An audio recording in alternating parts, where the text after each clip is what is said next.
तो दोस्तों जैसा कि सुबह सुबह आप सबको बता दूं कि पावर स्टार पवन सिंह का एक गाने को रिलीज किया गया था। जिस गाने का नाम है सैया सेवा करे। जी हाँ दोस्तों, पावर स्टार पवन सिंह का काफी बवाल गाना सुबह सुबह 6:45 में माही मूवीज प्रेजेंट यूट्यूब चैनल के माध्यम से रिलीज किया गया था। तो भाई ये गाना आते ही काफी बवाल मचा रहा था दोस्तों। तो आप सबको बता दूं कि भाई इस गाने को जब मैंने सुबह सुबह पहली बार सुना तो भाई इस पे न्यूज बनाना ही भूल गया, क्योंकि गाना इतना शानदार हमें लगा कि बस गाने को ही सुनना गया। जो कि आप सबको बता दूं कि कम से कम इस गाने को मैंने 10 बार सुना होगा। आप सबको बता दूं कि अभी इस टाइम इस गाने को आए हुए 9 घंटे हो रहे हैं और इस पे आप सब व्यूज जाकर के देख सकते हैं कि ये गाना कितना अच्छा रिस्पॉन्स दे रहा है। आप सबको बता दूं कि इस गाने को आखिरकार लिखे भी तो प्रिंस प्रियदर्शी जी थे और इस गाने में संगीत भी प्रियांशु सिंह जी का था। तो भाई गाना को तो बवाल होना ही था, क्योंकि पावर स्टार पवन सिंह और शिल्पी राज जी ने काफी मधुर आवाज में इस गाने को गाए हैं। और इस गाने में पावर स्टार पवन सिंह के साथ अंजलि राघव जी देखने को नजर आई, जो कि आप सब अपने स्क्रीन पे देख पा रहे होंगे। और सबसे बड़ी बात कि ये गाना भाई ट्रेंडिंग में पहुंच गया। जी हाँ दोस्तों, ये गाना ट्रेंडिंग में पहुंच गया। अभी मात्र 9 घंटे में ये 13 नंबर ट्रेंडिंग लिस्ट में है, जो कि 1 घंटे पहले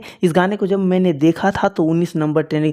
काफी तेजी से भाई इस गाने को ट्रेंडिंग लिस्ट में ऊपर की ओर बढ़ते देखा जा रहा है, जो कि आप सब जाकर के देख सकते हैं। वैसे आप सबको ये गाना कैसा लगा कमेंट में जरूर बताइएगा, और हमारा वीडियो अच्छा लगा हो तो वीडियो को लाइक करके शेयर करना ना भूलिएगा, और चैनल को सब्सक्राइब जरूर कर लें, क्योंकि पावर स्टार पवन सिंह और भोजपुरी इंडस्ट्री से जुड़ी सारी अपडेट हमारे चैनल पे आते रहते। तो धन्यवाद दोस्तों, मिलते हैं नेक्स्ट अपडेट के साथ और काफी बवाल अपडेट के